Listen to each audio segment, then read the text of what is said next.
Hello students, welcome to my application. तो students start करशूँ। यूनिवर्सिटीना पूछायेला क्वेश्चन में ऑक्टोबर 2023 यूनिवर्सिटीनु कॉस्टिंगनु पेपर। ओके छोकराओ तो ध्यान राखजो, आ पेपर सेट 3 है।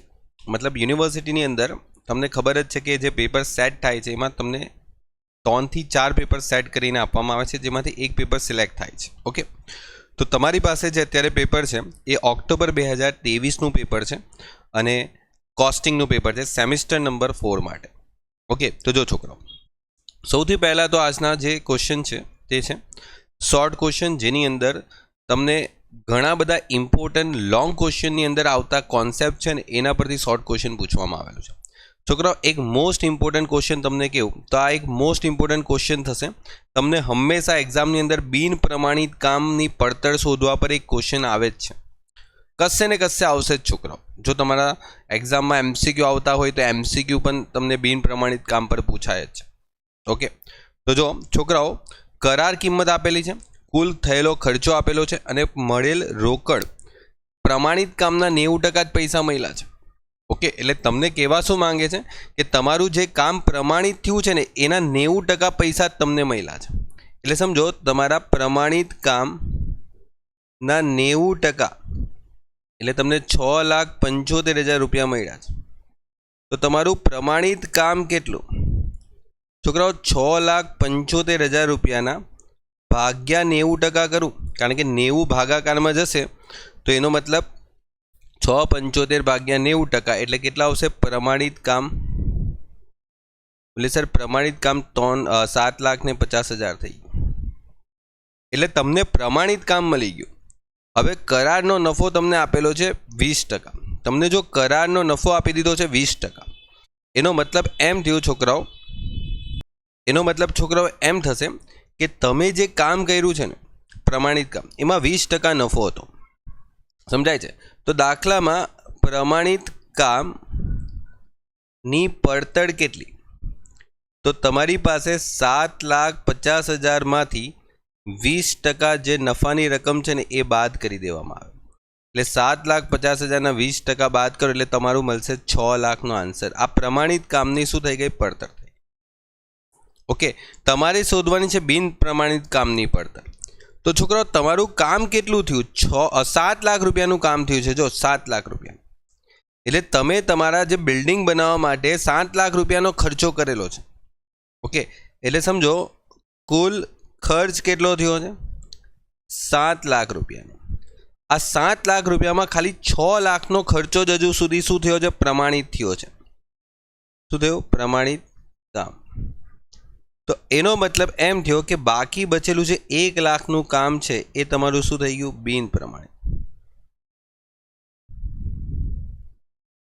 ओके ने आ बिन प्रमाणित कामनी पड़तड़ ज थई गई, कारण के 7 लाखनो खर्चामांथी 7 लाखना खर्चामांथी 6 लाखनु काम जे छे ए तमारुं प्रमाणित थयुं छे। तो बाकी 1 लाखनो खर्चो हजू सुधी छोकराओ प्रमाणित नथी थयो। એટલે પેલા એન્જિનિયરો સર્ટિફિકેટ નથી આપ્યું પ્રમાણિત કામનું। ओके चलो नीचेनी विगतो परथी कुल मासिक टन किलोमीटर शोधो। छोकराओ आ पण मोस्ट इम्पोर्टન્ટ दाखलो छे। तमे कोईपण वर्षनुं पेपर उठाईने जोई लो छोकराओ, दरेक जे दाखला तमने आ पेपर में मळशे ने ए प्रकारना दाखला तमने जोवा मळशे ज। बस खाली रकम चेन्ज थती हशे, घणी वखत दाखलामां थोड़ी घणी सिच्युएशन बदली नाखे। ओके जो तमने एक ट्रक कीधेलुं छे जे एक शहर थी बीजा शहर तरफ एक बाजुना 80 किलोमीटर अंतरे माल सामाननुं वहन करे छे। एटले समझो आ एक शहर छे, ए शहर थी बीजे शहर तरफ जाय छे अने एमां एक तरफनुं छोकराओ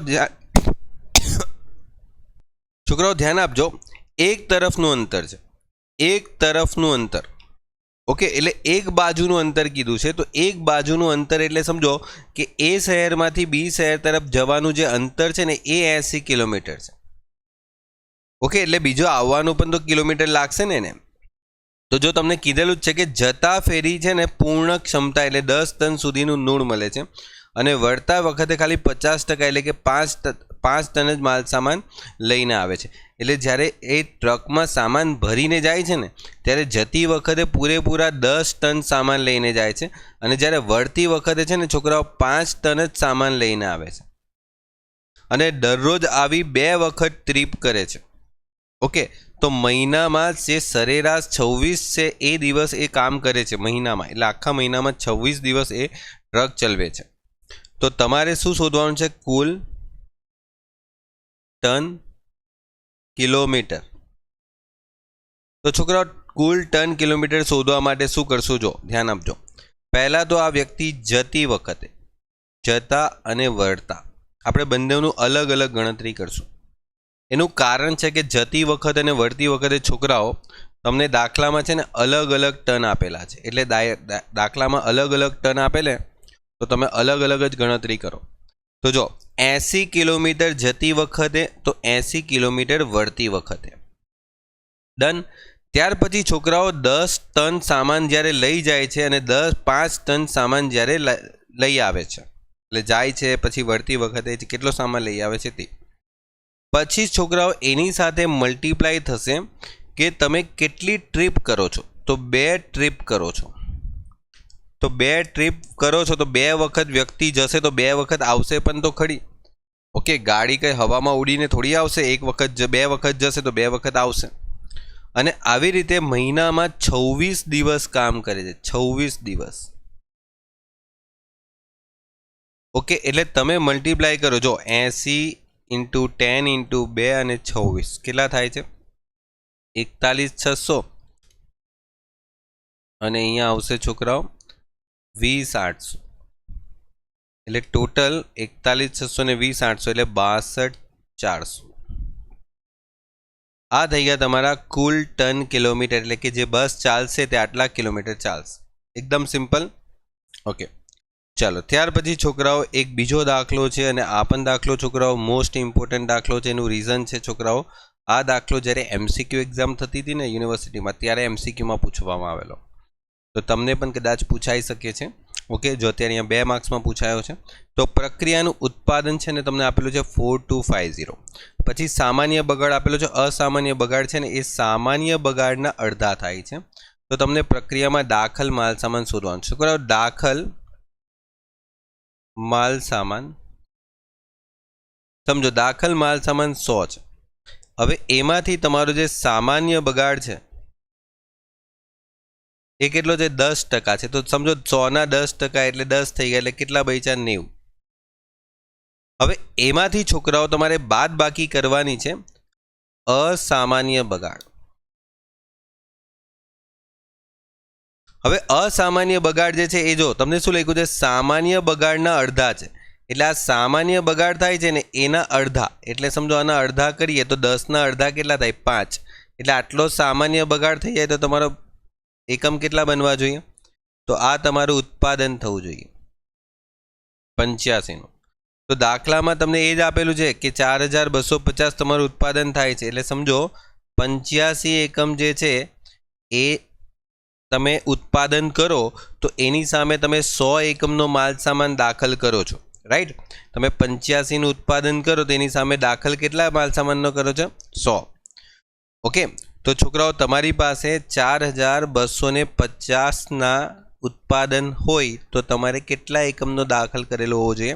તો 4250 × 100 ભાગ્યા 85, એટલે 4250 × 100 ભાગ્યા 85 કેટલા આવશે? 5000 એકમ. ડન. ચાલો ત્યાર પછી બીજો દાખલો. છોકરાઓ તમારી પાસે 30 કિલો અને 20 કિલો આપેલું છે, પણ ધ્યાન રાખવાનું આ 1 એકમનું ઉત્પાદન કરવા માટે છે. એટલે તમે દાખલામાં 1 એકમનું ઉત્પાદન કરો ને, સમજો 1 એકમનું, તો તમને 30 કિલો અને 20 કિલો સામાન જોઈએ છે. કયો? X અને Y. અને 8 રૂપિયા પ્રતિ કિલો, 10 રૂપિયા પ્રતિ કિલો આ તમારો અંદાજો છે.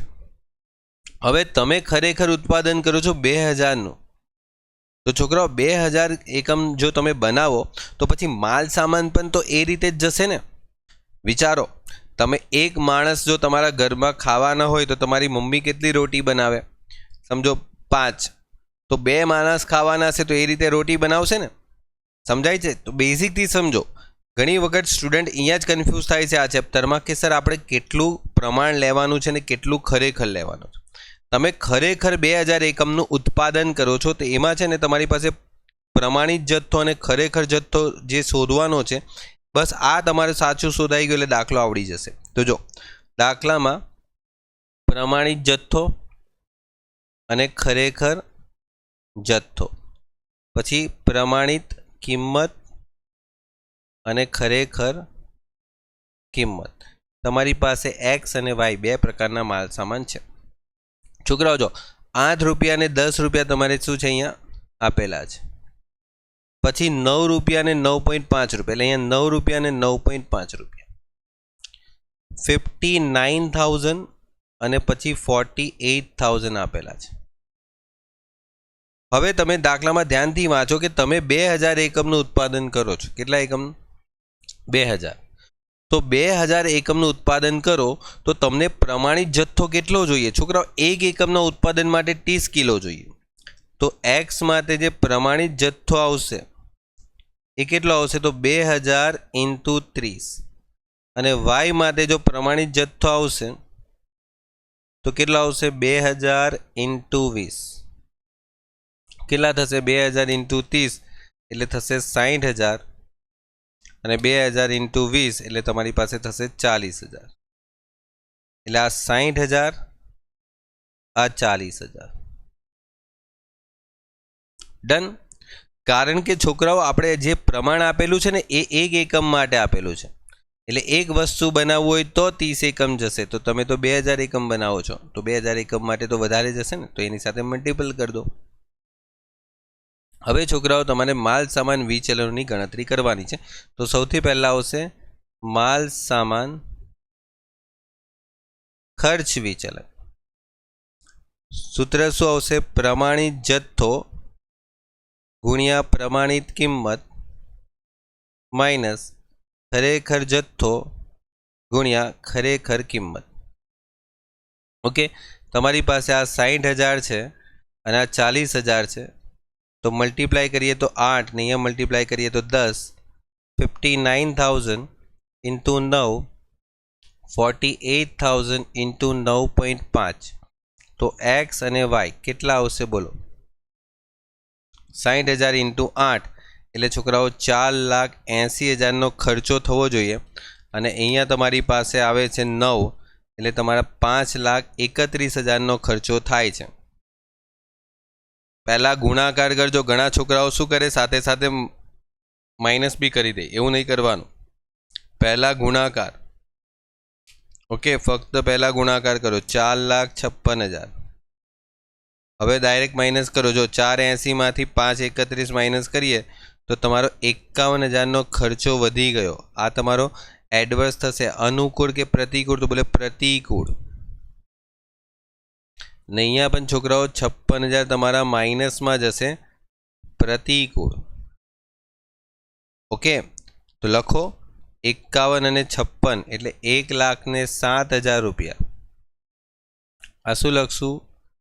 પ્રતિકૂળ લખશું. ઓકે, પ્રતિકૂળ.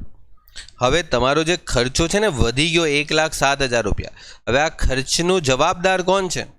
તમારા ખર્ચા વધે કઈ રીતે છોકરાઓ? બે રીતે તમારા ખર્ચા વધે.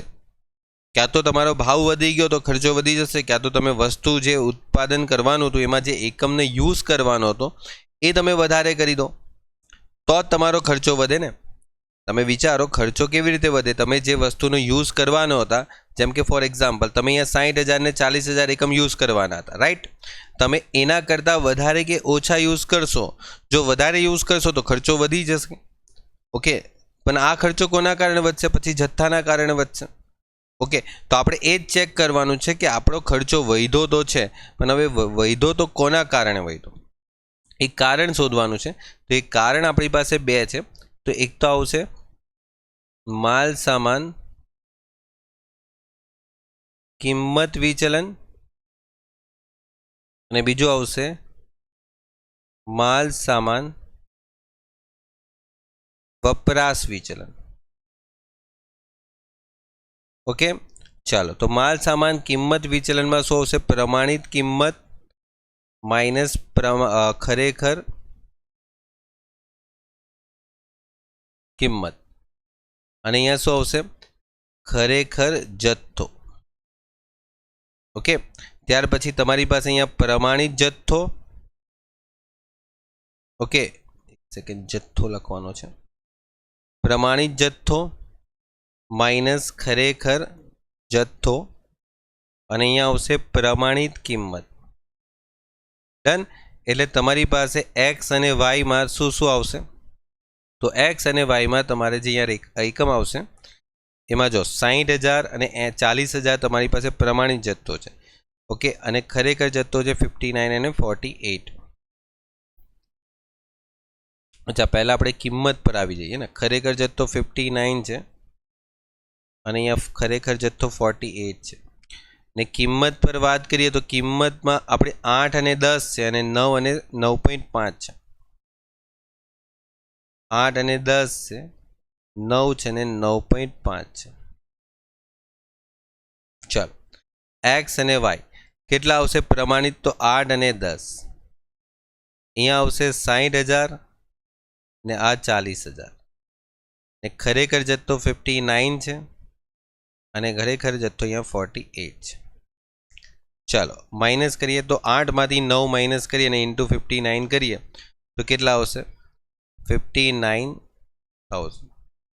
10માંથી 9.5 માઇનસ કરીએ અને 48,000 કરીએ તો 24,000 આવશે.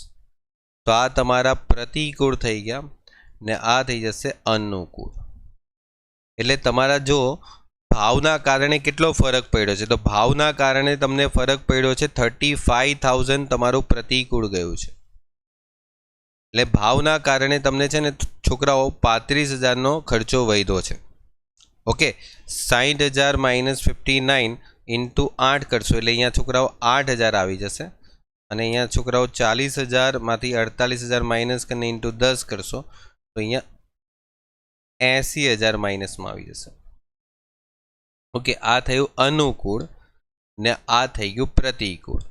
તો બંનેનું ટોટલ કરશું તો છોકરાઓ 80 માઇનસમાં ને 8 પ્લસમાં એટલે થઈ ગયું માઇનસ 72,000. આ થઈ ગયું પ્રતિકૂળ. હવે છોકરાઓ જો તમારી પાસે ખબર છે 1,60,000 રૂપિયા તમારો ખર્ચો વધી ગયેલો, આ ખર્ચ તમારો પ્રતિકૂળ થયેલો. એના રીઝન શું? તો બે રીઝન છે. એક તો કિંમતના કારણે અને એક તો વપરાશના કારણે. તો કિંમતના કારણે કેટલો પ્રતિકૂળ ગયો? તો માઇનસ 35,000 ગયો. કિંમતના કારણે 35,000 પ્રતિકૂળ થયો જો. અને જથ્થાના કારણે વપરાશના કારણે તમારા 72,000 પ્રતિકૂળ જાય છે. ઓકે, તો તમને ખબર છે કે આ બંનેનું ટોટલ 35,000 પણ છોકરાઓ માઇનસમાં છે અને 72,000 પણ છોકરાઓ માઇનસમાં છે. તો આ બંનેનું ટોટલ તમારો જે ટોટલ ખર્ચ છે એ કેટલો થાય છે? 1,07,000. એટલે તમે જે ખર્ચો વિચારેલો એના કરતાં 1,07,000 રૂપિયા તમારા વધારે ખર્ચાઈ ગયા. તમારા ખિસ્સામાં જે પૈસા ખર્ચવા માટે તમે મૂકેલા હતા એના કરતાં વધારે પૈસા ખર્ચાઈ ગયા વસ્તુના ઉત્પાદનમાં. હવે એનું રીઝન શું? તો પહેલું રીઝન છે કિંમત અને બીજું રીઝન છે તમે વસ્તુનો વપરાશ વધારે કરી લીધો. ઓકે, એટલે તમે આ રીતે આ ચેપ્ટરને વિચારી શકો. ઓકે, ચાલો તો છોકરાઓ કમ્પ્લીટ કરો. મળીએ નેક્સ્ટ લેક્ચરમાં. આપણે લોંગ ક્વેશ્ચન સોલ્વ કરશું આ જ પેપરના. Good bye and take care.